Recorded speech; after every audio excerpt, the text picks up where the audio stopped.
Hello again from Metro Manila, the Philippines, Southeastern Asia. Here is my summary of an article I saw today on November the 24th, 2018, Philippine time, on the website of Canada's largest daily newspaper, the Toronto Star, written on November the 23rd, 2018, concerning a series of recent sexual assaults discovered at St. Michael's College School, which is a private school in Toronto.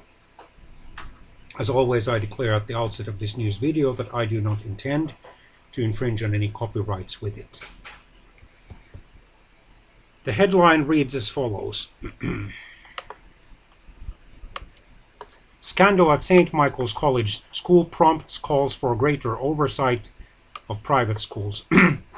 It has been written by Isabel Teotonio, education reporter for the Toronto Star newspaper, May Warren, the newspaper staff reporter, and then Kristin Rushowi, the Queen's Park Bureau reporter. Queen's Park is the location of the Ontario Provincial Legislature.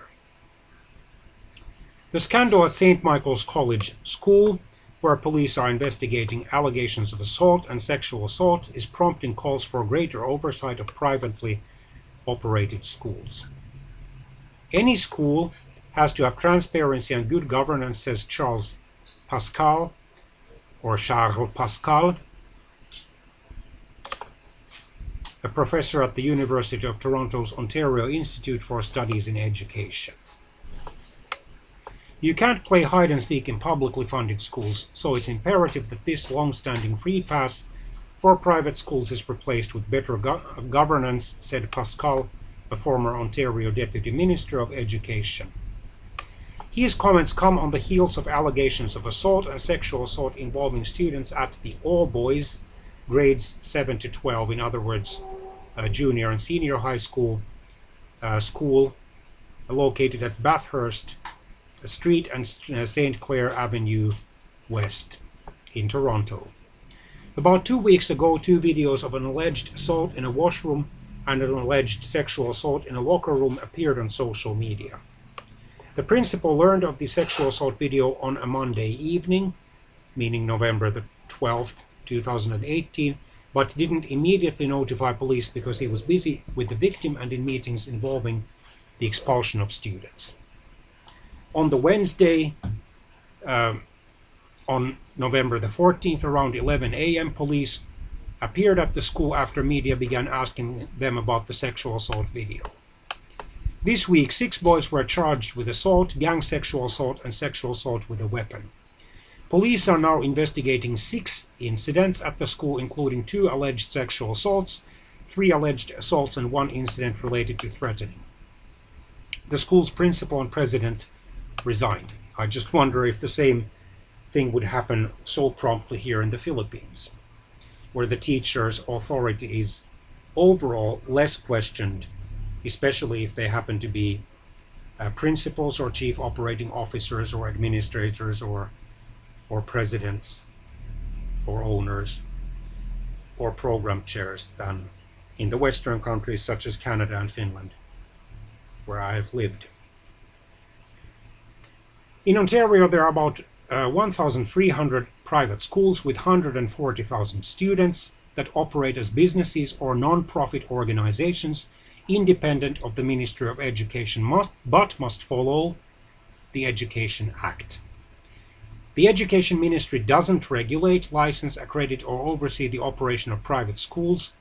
Here in the Philippines, at least officially, the Department of Education, or the Education Ministry, does give those accreditations, however, to quite many private schools, unless they want to be like super private.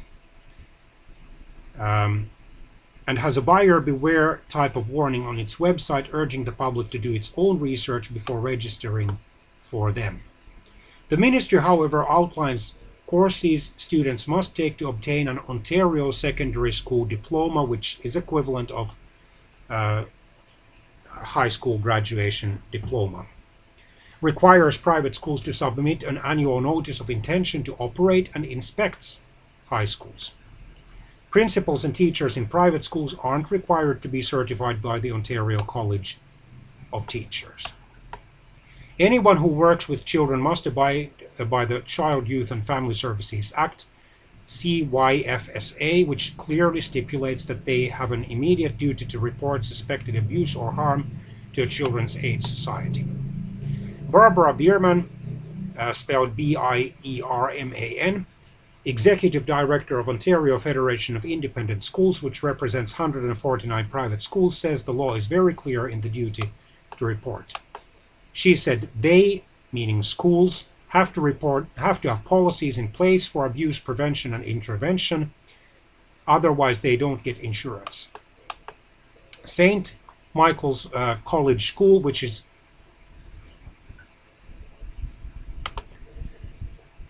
overseen by a board of directors, is a member of the Conference of Independent Schools of Ontario, CIS Ontario, an association of 48 private schools. CIS did not respond to the Toronto Star about whether its members have protocols in place. Police welcome the opportunity to help St. Michael's College School and other private schools with protocols. And at a St. Michael's alumni meeting this week, the administration said it plans to debrief with them on whether the episode could have been handled better. The Ontario New Democratic Party's education critic Marit Stiles says it's really kind of striking when you look at what the Education Act requires of private schools. I think even parents of children in private schools would be surprised at how little oversight and how little regulation is required. Stiles said the government should mandate that private schools have clear processes in place when dealing with incidents such as those at St. Michael's. Marvin Zucker, a retired provincial court justice who is an associate professor at Ontario Institute for Studies in Education, would like to see the Ontario College of Teachers regulate all teachers, whether they are certified or not. Then they would be subject to the discipline of the college, and once we can discipline you, we can get rid of you, and you are not going to go next door to teach. When it comes to reporting abuse, Zucker, who's been teaching education law for nearly 40 years, always tells his students to contact a Children's Aid Society and police immediately.